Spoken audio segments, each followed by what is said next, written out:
আমি ঝুমা আপনাদের সাথে নিয়ে চলে এলাম ঝুমার পঞ্চব্যঞ্জনে। আজকে আমি করব হচ্ছে নিরামিষ পনির পাতুরি। এর জন্য প্রথমেই আমি দেখুন পনিরগুলোকে এরকমভাবে খুব ভালো করে মেখে নিয়েছি, গুঁড়ো করে নিয়েছি, আর ভাত দিয়ে চটকে নিয়েছি আর কি পনিরগুলোকে। এটা আপনি দুধ কেটে ছানা করেও করতে পারেন, আবার পনির দিয়েও করতে পারেন। আমি পনিরটাকে করেছি। আর এর সাথে নিয়েছি পোস্ত, কালো সর্ষে, নারকেল, কাঁচা লঙ্কা, এগুলোকে আমি একসঙ্গে পেস্ট করব। দেখুন ফ্রেন্ডস, আমি এই যে মিক্সির মধ্যে সব পেস্ট করে নিয়েছি। নারকেল, পোস্ত, কাঁচা লঙ্কা, কালো সর্ষে আর অল্প একটু চিনি দিয়েছি, দিয়ে পেস্ট করেছি। এবার এই পনিরটার মধ্যে এটা দিয়ে এটা মাখবো। দেখুন আমি এটাকে মেখে নিয়েছি ভালো করে।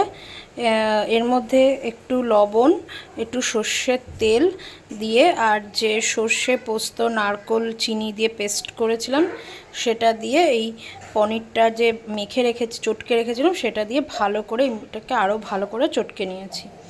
এবার আমি কলা পাতাগুলোর মধ্যে দেব। কলা পাতাটাকে আগে আগুনে সেঁকে নেব, তারপর কলা পাতার মধ্যে দিয়ে বাঁধবো।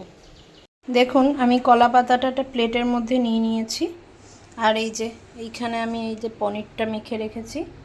এবার আমি এই পনিরটা যে নিলাম, নিয়ে সুন্দর করে যতটা দিতে চান আপনারা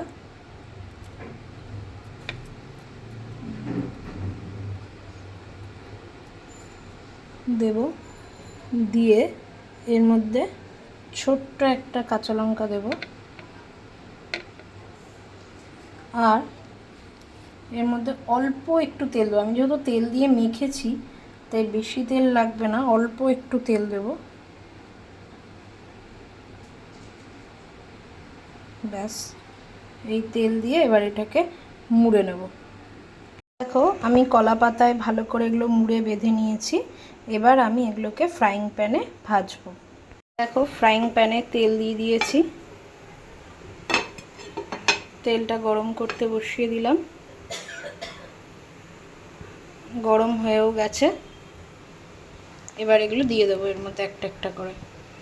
দেখুন সাজিয়ে দিয়েছি, এটা হচ্ছে। দেখুন ফ্রেন্ডস, আমার এটা হয়ে গেছে।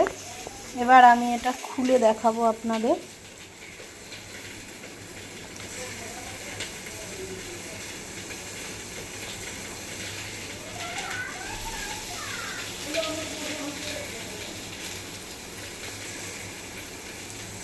হেভি গরম, নিরামিষ আইটেম হিসেবে গরম গরম ভাতের সাথে উফ, অসাধারণ লাগে। মানে এটা না খেলে, শুধু মুখে বললে এটা আপনারা বুঝবেন না যে কতটা সুন্দর। দেখুন দারুণ, অসাধারণ। আর স্মেলটা যা বেরিয়েছে, আপনাদেরকে তো শোকাতে পারছি না, তাই বলতে পারছি না। আপনারা একবার খেয়ে দেখবেন, গরম গরম ভাতের সাথে দারুণ লাগবে। ঠিক আছে, টাটা। আমার চ্যানেলটা ভালো লাগলে সাবস্ক্রাইব করবেন, লাইক করবেন এবং শেয়ার করবেন। টাটা।